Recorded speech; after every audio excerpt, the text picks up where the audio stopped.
Enggak lah, enggak. Saya terus, enggak, buktinya kemarin saya datangin ke kampung preman, ke Depok. Sebuah terobosan baru yang dilakukan sama Gubernur Jawa Barat yang memang gak henti-hentinya membuat terobosan-terobosan ya, di mana beliau ini membuat Satgas anti preman di Jawa Barat. Ya, buat kita masyarakat Jawa Barat udah tahu pisan memang preman ini parah banget, pungli ormas ini parah banget, dan oknum-oknum ini terlalu banyak sehingga dibuat Satgas. Tapi yang lucunya adalah ada beberapa pihak yang memberi reaksi berlebihan terhadap dibentuknya Satgas anti preman ini. Pertanyaan kita simpel aja, kenapa kalian bereaksi berlebihan? Kalau kalian merasa bukan preman, bukan ormas pungli, ngapain kalian bereaksi berlebihan? Apakah kalian tersinggung? Ya jangan sampai. Kan kalian katanya orang baik. Nah ini aneh aja sih bagi kita gitu. Kenapa kalian bereaksi berlebihan? Ini kan bagus Satgas anti preman. Kalau kalian bukan preman ya harusnya kalian gabung memberantas preman gitu. Nah, ini logikanya aneh banget. Kita jadi curiga banget nih. Kalian jangan-jangan why? Bapak masa nggak bisa nyiapin duit 1 miliar? Ini Pak kepalanya nih. Ayo Pak, Pak Aep. kenapa tidak bisa ngelola sampah? Mumpung lagi ngebahas Bandung nih ya, Bandung ini benar-benar dari segala aspek apapun kerusakannya itu udah parah banget dan harus segera diperbaiki. Yang pertama tentunya adalah punglinya ini loh, tolong ini punglinya itu udah parah banget di Bandung tuh cuy. Kalian kalau misalkan lagi pergi ke Bandung, orang luar Bandung nih, coba kalian lihat di pinggir-pinggir jalan, entah itu di minimarket, di masjid, dimanapun, ada pungli parkir, ada preman-preman yang mintain kalian uang parkiran, belum di tempat wisata itu beda lagi. Yang kedua nih, ada juga premanisme yang gak ketolong. Kalian kalau misalkan orang Bandung tahu banget di daerah Bandung Timur tuh, Cibiru kesana gitu ya, bahkan ojek online pun gak bisa masuk karena dilarang sama preman di sekitar situ, dan polisi-polisi di sekitar situ tuh gak bisa apa-apa selain hanya iya-iya aja. Jadi memang Bandung ini tolonglah diperbaiki. Dua ini dulu aja lah. Kalau misalnya ini bisa diperbaiki, insya Allah Bandung itu bakal jauh lebih baik. Itu dulu aja, gak usah terlalu aneh-aneh. Terima kasih pimpinan. Para pejabat publik ini memang benar-benar nggak diajarin cara berbicara yang baik, ataukah memang ketika bicara itu nggak dipikirin dulu dengan baik-baik gitu ya. Jadi asal nyeletuk aja gitu. Nah ini menurut kita sangat disayangkan ketika ada gubernur lain yang mengomentari gubernur lainnya. Yang namanya gubernur itu kan dipilih melalui pemilihan umum oleh rakyat di daerahnya. Yang misalkan gubernur Jawa Barat nih dipilih ya oleh kita orang Jawa Barat gitu. Tapi ya menurut kita nggak etis aja gitu ketika ada gubernur daerah lain mengomentari gubernur kita di Jawa Barat. Jadi kan seolah-olah gimana gitu. Mending daripada ngomentarin gubernur lain, ya kalian kerja aja yang bener. Dan yang berhak ngomentarin, yang bisa ngomentarin menurut kita yang lebih etis untuk mengomentari rakyat di daerahnya masing-masing. Ini bahaya banget kalau gubernur pemikirannya gini. Komentarin gubernur lain ya, bisa memicu konflik antar daerah. Bisa memicu ketidakenakan antar masyarakatnya kan. Karena ya pemimpin ya pasti kita ngerasa gak enak juga jadinya. Nah ini pemahaman yang harus dihapuskan sih. Aneh-aneh. Saya sangat mendukung ya Pak Tito Mendagri mau merevisi Undang-Undang Ormas. Banyak banget ya ormas-ormas yang menggunakan atribut mirip banget dengan TNI atau dengan Polri, dan kayaknya itu dibiarin aja gitu. Padahal kalau misalkan kita lihat lagi aturannya kan nggak boleh juga ya menggunakan atribut-atribut yang sama atau mirip dengan TNI atau dengan Polri. Karena ya takutnya nanti ada penyalahgunaan lah, ada apalah. Tapi memang sekarang ini banyak banget beberapa ormas ya, bahkan ada yang menggunakan baret merah, seperti baret dari Kopassus gitu ya. Ada yang menggunakan baret hijau, ada yang menggunakan seragam hampir mirip dengan TNI. Ini kita heran banget kenapa ini bisa dibiarin terus-menerus. Karena kalau misalkan ini dibiarin, kita masyarakat ya takutnya ada yang kena tipu lah. Masyarakat ini gak semua cerdas loh. Ada yang kena apalah gitu. Ya menurut kita sih yang gini harus ditertibkan sih apapun alasannya. Silahkan berorganisasi, tapi nggak juga kalian mengfotokopi TNI atau Polri gitu ya. Aduh, harusnya kesal sih orang TNI ini. Dan yang berikutnya adalah ini urusan otonomi di Jawa Barat. Lucu. Ada kabupaten yang penduduknya 6 juta. Yang namanya pemekaran daerah itu ya, pada prakteknya sih bukan malah bikin masyarakat semakin sejahtera, bukan malah mengeluarkan potensi-potensi daerah lebih maksimal, tapi justru melahirkan dinasti-dinasti politik di daerah-daerah, melahirkan raja-raja kecil di mana nanti bapaknya jadi bupati, jadi wali kota, anaknya juga jadi, cucunya juga jadi, atau misalkan istri atau saudaranya jadi. Nah, justru munculnya tuh yang gitu. Karena ya memang sedari awal juga kepentingannya politik gitu. Ini yang harus dikaji lagi sama pemerintah pusat. Dimana apakah memang pemekaran ini perlu ataukah hanya ada intrik-intrik politik. Coba turun ke daerah-daerah kabupaten. Di daerah kabupaten ini benar-benar kayak nggak kerja. Para bupati dan wali kotanya itu benar-benar kayak nggak kerja. Nah ini kalau misalkan nggak kerja gini ya ngapain juga kita terus nanti gitu ya. Udah aja dipusatin semua ke pusat gitu. Benar-benar harus dievaluasi. Karena prakteknya gitu kita orang kabupaten paham banget lah. Mereka ini kayak nggak jelas aja gitu kerjanya.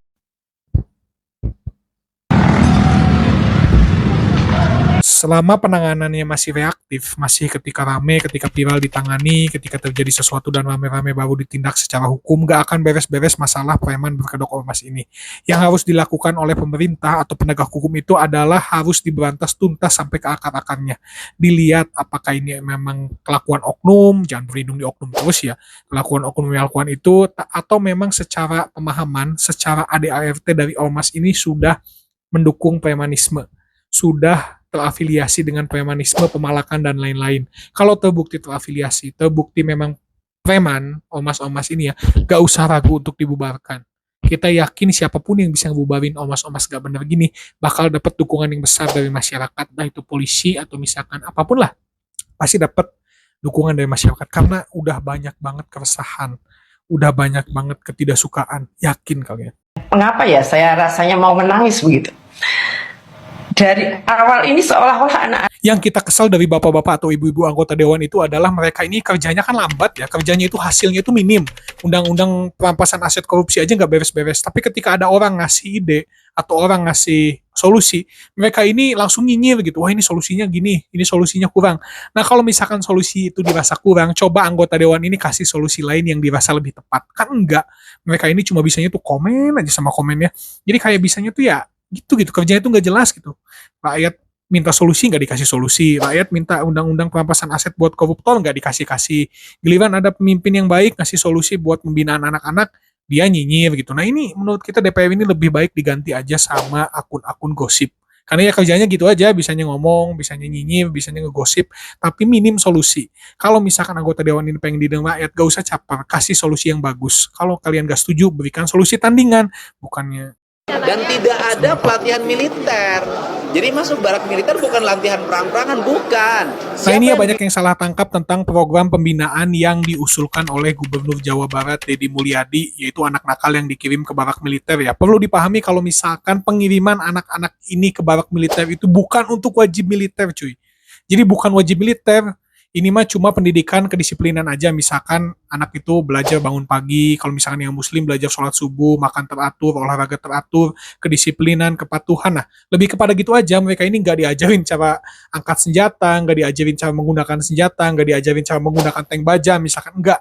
Ini cuma pendidikan kedisiplinan. Cuman memang ada beberapa pihak yang kayaknya nggak suka gitu ya, masyarakat Jawa Barat ini jadi lebih disiplin dan lebih tertata gitu.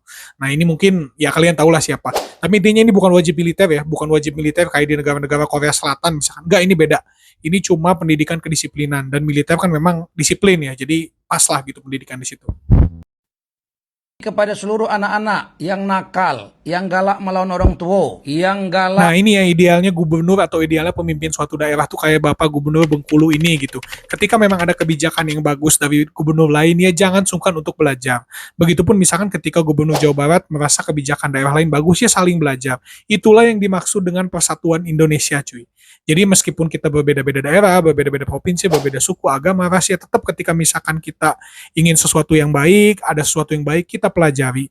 Kita belajar bersama untuk mencapai kemajuan negara gitu ya, bukan nyinyir-nyinyir bilang gubernur konten. Nah, ini menurut kita salah banget yang dilakukan gubernur kemarin ya, yang bilang gubernur Jawa Barat, gubernur kita itu konten segala rupa. Ketimbang nyinyir, mending saling belajar, saling sharing antar gubernur, antar pemimpin daerah, supaya Indonesia itu bisa mencapai generasi emas, benar nih. Ya, ini salah satu langkah awal, dan kita respect banget dengan Bapak Gubernur Bengkulu ini yang benar-benar bisa sharing dan bisa menerima kalau misalnya memang bagus gitu ya. Konsepnya udah dikonsultasikan dengan KPAI. Kita kan pendidikan ada konsep gimana kan sekolah. Mau itu KPAI, mau itu Komnas HAM, mau itu anggota dewan, ataupun Bapak Gubernur Jawa Barat Deddy Mulyadi ya, semuanya ini digaji oleh rakyat untuk mencari solusi, untuk menemukan solusi akan suatu masalah. Jadi untuk KPAI, Komnas HAM, dan anggota dewan, kalian solusinya apa? Jangan cuma bisa nyinyir doang. Gubernur Jawa Barat udah ngasih solusi kan nih, anak-anak dididik kedisiplinan di barak militer. Coba kalian solusinya apa gitu? Jangan cuma retorika, cuma ngasih teori-teori omong kosong. Coba kalau misalkan itu dirasa nggak tepat, kalian kasih nih. Oke, tepatnya gini. Ketimbang yang Pak Deddy, saya punya lagi nih, pembinaannya gini. Kalian ngasih solusi gitu. Pembinaannya apa? Karena kita ngegaji kalian itu bukan buat nyinyir. Kalau buat nyinyir aja mah ya lebih baik kita ngasih gaji akun-akun gosip ya. Ketimbang kalian gitu. Kalian ini kan harusnya dipilih untuk memberi solusi, adu gagasan.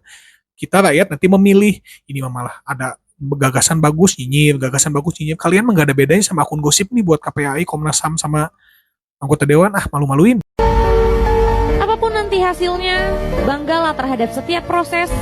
Ini adalah salah satu contoh, udah kita bilang berkali-kali kalau misalkan programnya Deddy Mulyadi ini memasukkan siswa nakal ke barak itu tuh bukan dalam rangka wajib militer. Kayak misalkan angkat senjata, atau misalkan diajarkan cara berperang, atau lain-lain. Enggak, cuman dididik kedisiplinan aja. Bahkan kalau misalkan kita lihat makanan ini gizinya lebih terpenuhi ya, ada ayam, ada telur, ada lain-lain gitu. Jadi intinya memang program ini harusnya kita dukung. Selama memang yang dimaksud pembinaan di barak militer itu ya hanya dalam konteks kedisiplinan, bangun subuh, kalau yang muslim sholat subuh, terus belajar untuk taat kepada orang tua, karena beberapa anak-anak ini kan ada yang memang kenakalannya itu sudah menjurus ke kriminalitas gitu. Nah, itu yang harus dipahami oleh KPAI ataupun DPR yang kemarin nyinyir terus. Sekali lagi, kalau memang kalian merasa ini solusi yang jelek, coba kasih solusi lain. Jangan cuma nyinyir. Kita rakyat ini udah bosen dengan omong kosong, teori bullshit ya. Kita butuh hal yang benar. Pak, ada rencana buat siswa yang ada pemulai, Pak, seperti apa ke depan? Ya kita satu-satu dulu deh. Ya satu-satu dulu. Memang Ini dalam konteks siswa gemulai kita setuju banget untuk diadakan pendidikan, entah itu pendidikan yang memang pendidikan yang sama seperti Deddy Mulyadi gini ya ke barak militer, atau misalkan pendidikan lain. Karena yang namanya gemulai itu atau tidak sesuai kodrat, ini kita sendiri sangat menentang teman-teman. Saya pribadi pun menentang banget, karena yang namanya laki-laki berperilakulah seperti laki-laki, perempuan berperilakulah seperti perempuan. Jangan kalian memix dua ini gitu. Kita ini punya adat ketimuran, kita punya budaya kita sendiri. Jangan ngikutin kelakuan orang-orang barat yang memang mereka bingung sendiri kan. Dari segi gender aja mereka udah bingung sendiri. Jangan kita ikutin hal-hal gitu. Kita harus punya pemahaman sendiri, kita harus punya budaya sendiri. Setuju banget kalau anak-anak gemulai jangan dinormalisasi, harus dididik, harus dibenerin lagi ke kodrat asli mereka, perempuan-perempuan, laki-laki. Jangan ngikutin budaya-budaya luar. Sekali lagi, sayang banget kita ini negara yang agamis dan negara yang maju lah, jangan gitulah ya.